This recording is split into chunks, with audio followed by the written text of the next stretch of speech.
নোয়াখালীতেও বন্যা পরিস্থিতির আরও অবনতি হয়েছে। বৃষ্টি উজানের ঢলে বাড়ছে পানির পরিমাণ, সাথে বাড়ছে দুর্ভোগ। বন্যা পরিস্থিতির আরও খবর জানাতে নোয়াখালীর মাঝদি থেকে এই মুহূর্তে আমাদের সঙ্গে যুক্ত রয়েছেন সহকর্মী নাসিম শুভ। জানতে চাই যে দেখছি যে এখনো বৃষ্টি হচ্ছে নোয়াখালীতে, একটু জানাবেন যে নোয়াখালীর বন্যা পরিস্থিতি এখন কেমন, পানি বাড়ছে কিনা, এবং সেই সঙ্গে যে এলাকাগুলোতে একটু দুর্গম রয়েছে, পৌঁছানো যাচ্ছে না, সেখানে ত্রাণ সরবরাহ হচ্ছে কিনা যথাযথ। নোয়াখালীতে কিন্তু এখনো বৃষ্টি হচ্ছে, পাশাপাশি ভারতের থেকে নেমে আসা যে উজানের ঢল, সেটির কারণে কিন্তু পানি ক্রমশই বাড়ছে। গতকাল সন্ধ্যার পর থেকে আজ সকাল পর্যন্ত প্রায় 1 ফুটের মতো পানি বেড়েছে নোয়াখালীর বিভিন্ন লোকালয়ে। তো নোয়াখালীতে কিন্তু 9টি উপজেলার মধ্যে 8টি উপজেলা এবং প্রধান যে শহর রয়েছে সবগুলোই কিন্তু গত প্রায় 8 থেকে 9 দিন থেকে পানিতে ডুবে আছে।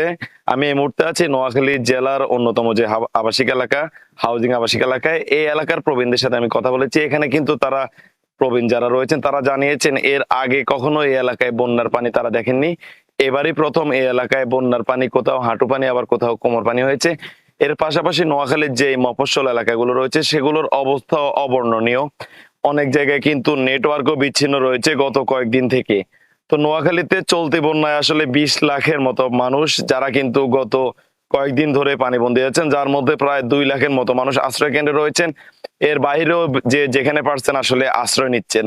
আর নোয়াখালীতে চলতি বন্যায় যে জনদুর্ভোগ, আসলে গত 6 থেকে 7 দিন ধরে যারা দিন মজুর রয়েছেন, খেটে খাওয়া মানুষ রয়েছেন, তাদের কিন্তু কোনো কর্মসংস্থানের ব্যবস্থা নেই। তারা অনেকটা মানবেতর দিনাতিপাত করছেন। আর আশ্রয় কেন্দ্রগুলোতে যে পরিমাণ ত্রাণ সহায়তা পৌঁছেছে তাও প্রয়োজনের তুলনায় খুবই নগণ্য।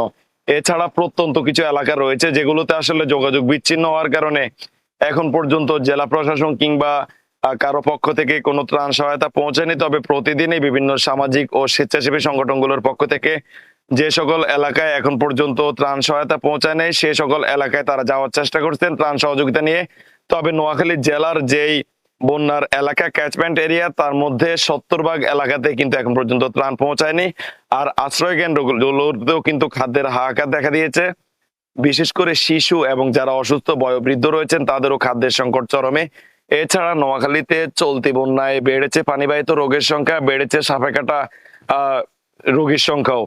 আর নোয়াখালীতে চলতি বছরের বন্যায় গতকাল আমরা সবশেষ যে হিসাব পেয়েছি সে অনুযায়ী কিন্তু এখন পর্যন্ত প্রায় 9 জনের মতো মৃত্যুর ঘটনা ঘটেছে। তো আমি কথা বলেছি নোয়াখালী জেলা প্রশাসক দেওয়ান মাহবুবুর রহমানের সাথে। তিনি জানিয়েছেন এই বন্যায় আসলে যে সকল এলাকায় ত্রাণ সহযোগিতা এখনো পৌঁছায় নাই এবং যেখানে নেটওয়ার্ক এখনো বিপর্যস্ত অবস্থায় আছে, সে সকল এলাকায় কিন্তু তারা ত্রাণ সহযোগিতা পৌঁছানোর জন্য সার্বিকভাবে চেষ্টা চালিয়ে যাচ্ছেন।